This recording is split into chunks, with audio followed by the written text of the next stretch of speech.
YSR Congress party కేంద్ర కార్యాలయంలో BCCL అధ్యక్షుడు శాసన మండలి సభ్యులు రమేష్ యాదవ్ నేతృత్వంలో సంఘ సంస్కర్త సామాజిక తత్వవేత్త బడుగు బలహీన వర్గాల ఆశాజ్యోతి మహాత్మా జ్యోతిరావు పూలే గారి 199వ జయంతి వేడుకల్ని ఈరోజు పెద్దలందరి సమక్షంలో మాజీ మంత్రివర్యులు వెల్లంపల్లి శ్రీనివాస్ గారు, విష్ణన్న, అప్పిరెడ్డి అన్న, రామయ్య అన్న, సోదరుడు సుధాకర్ బాబు, పెద్దలందరి సమక్షంలో ఈ రోజున ఘనంగా నిర్వహించుకుంటా ఉన్నాం. రాష్ట్ర నలుమూలల నుంచి కూడా బలహీన వర్గాలకు సంబంధించిన నాయకులందరూ కూడా ఈ కార్యక్రమంలో పూలే గారిని స్మరించుకోవాలని చెప్పేసి వచ్చిన ప్రతి ఒక్కరికి కూడా మనస్ఫూర్తిగా నమస్కారాలు తెలుపుకుంటూ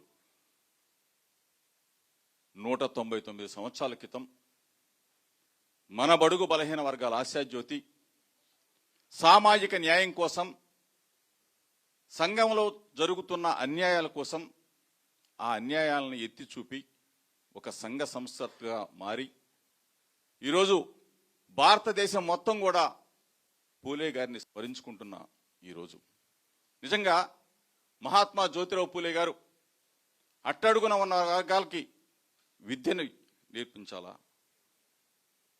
బాలికలకి ఆ రోజున స్కూళ్లకు పంపించే పరిస్థితులు లేకపోతే చిన్నపిల్లలందరినీ కూడా, బాలికలందరినీ కూడా విద్యార్థులుగా తీర్చిదిద్దాలని చెప్పేసి పూలే గారి సతీమణి ఇద్దరు కూడా సంఘ సంస్కృతుల్లో మారి వితంతువులకి అందరికీ కూడా న్యాయం చేసే దిశగా పోరాటం చేసిన మహనీయుడి ఆశయాలతో ఈరోజు మనం చూసాం.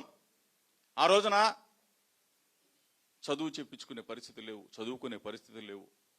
ఈరోజు నిజంగా ఈరోజు మనం ఒక మహనీయుడిని మనం గుర్తు తెచ్చుకోవాలా.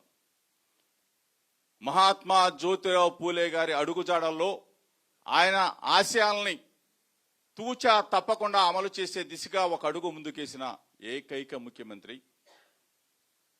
మన దేవుడు డాక్టర్ వైఎస్ రాజశేఖర రెడ్డి గారిని ఒకసారి మనం గుర్తుంచుకోవాలి. మన వర్గాలు SC, ST, BC, minority, EBC వర్గాలు కనీసం ఇంజనీరింగ్ అంటే తెలియదు, డాక్టర్ అంటే తెలియదు, ఎంబీఏ అంటే తెలియదు, ఎంసీ అంటే తెలియదు, బీఈడీ అంటే తెలియదు, ఎంఈడీ అంటే తెలియదు.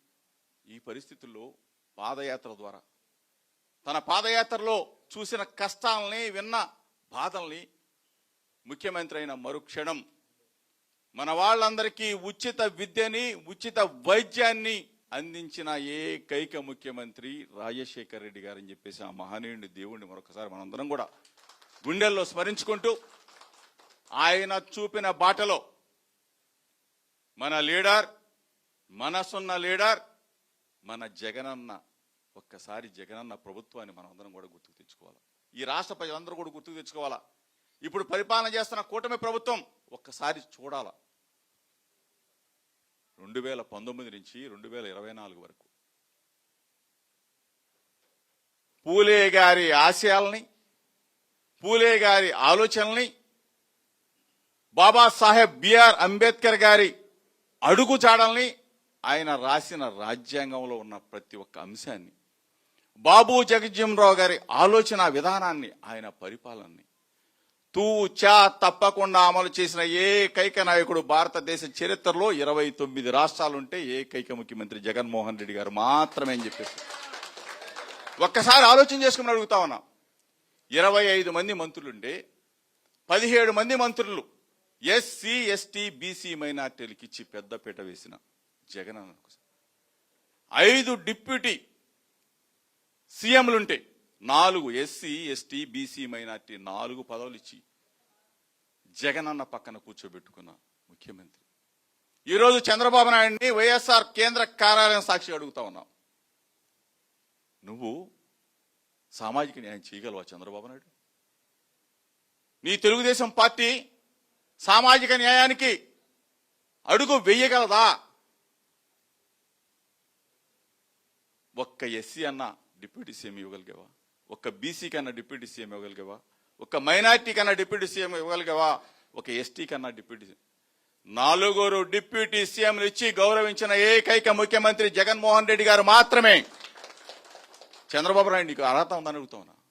సామాజిక న్యాయం గురించి కానీ బలహీన వర్గాల గురించి కానీ మాట్లాడే అర్హత ఈ చంద్రబాబు నాయుడు కానీ ఈ తెలుగుదేశం పార్టీకి ఉందా అని చెప్పి అడుగుతా ఉన్నా. ఈరోజు ఉప ఎన్నికల్లో జెడ్పీటీసీ ఎన్నికల్లో పులివెందుల్లో ప్రచారం నిర్వహిస్తున్న మా బలహీన వర్గాలకు సంబంధించిన మా ఎమ్మెల్సీ రమేష్ యాదవ్ మీద దాడి చేయించావా లేదా చంద్రబాబు నాయుడు అని చెప్పి అడుగుతా ఉన్నా. నిజంగా దుర్మార్గం కదా మా సోదరి రజనమ్మ మీద. అదేవిధంగా నారావారి సారా ఏరులై పారుతా ఉంటే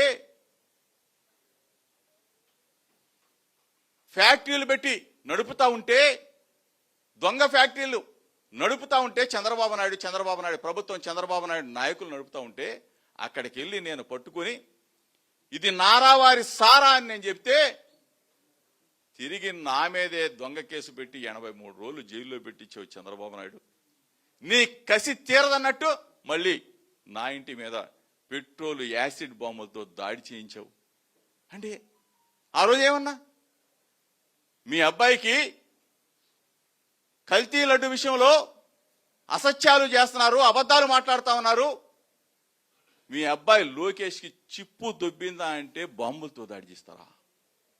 ఇంత ఘోరమైన ఒక పక్కన రమేష్ మీద, ఒక పక్కన రజనమ్మ మీద, ఒక మెక్క నా మీద, బలహీన వర్గాల మీద, మా మీద అందరి మీద దాడులు చేస్తే మీ మీద పారిపోతాం అనుకున్నావా?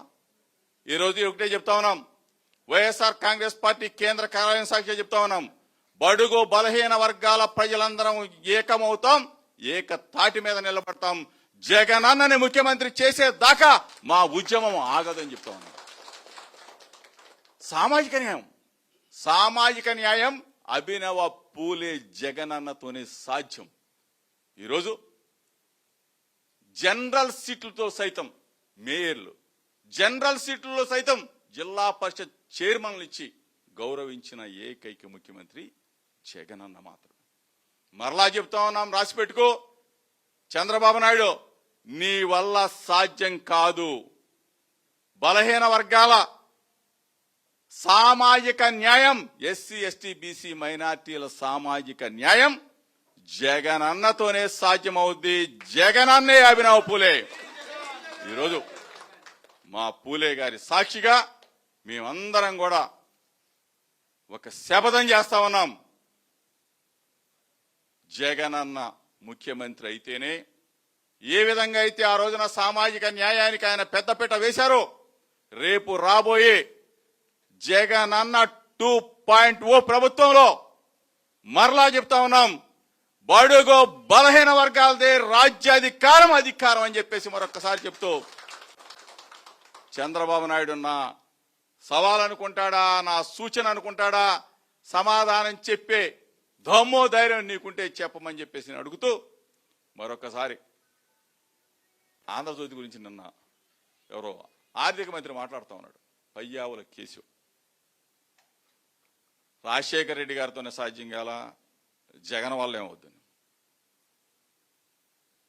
పేపర్ ఉంది కదా, కలం ఉంది కదా, నోరుంది కదా అని వాగితే, దయచేసి కేశవుకు చెప్తా ఉన్నాం, ఒక్కసారి రాధాకృష్ణ అన్న మాటల్ని నువ్వు విను. రాధాకృష్ణ అన్న మాటల్ని చంద్రబాబు నాయుడికి వినిపించు. రాధాకృష్ణ అన్న మాటల్ని లోకేష్కి వినిపించు. మీకు ఆడబిడ్డలు ఉన్నారు, మీకు కుటుంబాలు ఉన్నాయి, మీకు పిల్లలు ఉన్నారు. అటువంటి రోత భాష, అటువంటి రోత మాటలు మిమ్మల్ని అంటే మీరు ఊరుకుంటారా? అంటే మీ కుటుంబాలను అంటే మీరు ఊరుకుంటారా? ఈరోజు ఒకటే చెప్తా ఉన్నాం, వైఎస్ఆర్ కాంగ్రెస్ పార్టీ కుటుంబం కొన్ని కోట్ల మంది సముదాయం. ఈ కోట్ల మంది గుండెల్ని ఒక కోత పెట్టాడు రాధాకృష్ణ. దయచేసి చెప్తా ఉన్నా, రాధాకృష్ణని సమర్థించే చంద్రబాబు నాయుడిని, రాధాకృష్ణ సమర్థించే లోకేష్ని, రాధాకృష్ణను సమర్థించే కూటమి ప్రభుత్వాన్ని మీరు గన నిజంగా నిబద్ధతతో మీకు భార్యా బిడ్డలుంటే మరొక్కసారి రాధాకృష్ణ మాట్లాడిన మాటల్ని వినమని, రాధాకృష్ణ వాడిన భాషను వినమని, ఖండిస్తే మనుషులవుతారు, ఖండించకపోతే మీరు సైకో రాక్షసులు అవుతారని చెప్పేసి వైఎస్ఆర్ కాంగ్రెస్ పార్టీ కేంద్ర కార్యాలయం సాక్షిగా మిమ్మల్ని బూతులు తిట్టట్లా, మానవతా దృక్పథంతోనే అడుగుతా ఉన్నాం. ఇది మంచి పద్ధతి కాదు. ఏదో ఒక మాట అన్నారని చెప్పేసి అసెంబ్లీలో ఏడ్చుకుంటూ పోయి రోడ్లు ఎమ్మట పడి తిరిగిన మీకు కనీసం ఈ మాటలు, రాధాకృష్ణ అన్న మాటలు మీకు గుర్తుకు రావట్లేదా, మీ చెవికి వినపట్లేదా అని చెప్పేసి ఒక్కసారి చంద్రబాబు నాయుడిని, లోకేష్ని ప్రశ్నిస్తూ నిన్న మాట్లాడిన ఆర్థిక మంత్రి కేశవ్ను కూడా అడుగుతా ఉన్నా. నీకు కుటుంబాలు ఉన్నాయి, మీకు పిల్లలు ఉన్నారు, మిమ్మల్ని అంటే మీరు ఊరుకుంటారా? దయచేసి దీన్ని అందరం కూడా ముక్త కంఠంతో ఖండించవలసిన బాధ్యత అందరి మీద ఉంది. మరీ ముఖ్యంగా వైఎస్ఆర్ కాంగ్రెస్ పార్టీ సముదాయం, ఎస్సీ, ఎస్టీ, బీసీ, మైనార్టీలు, అగ్రవర్ణాల్లో ఉన్న పేదలందరం కూడా ఒక్క తాటి మీద ఉంటాం.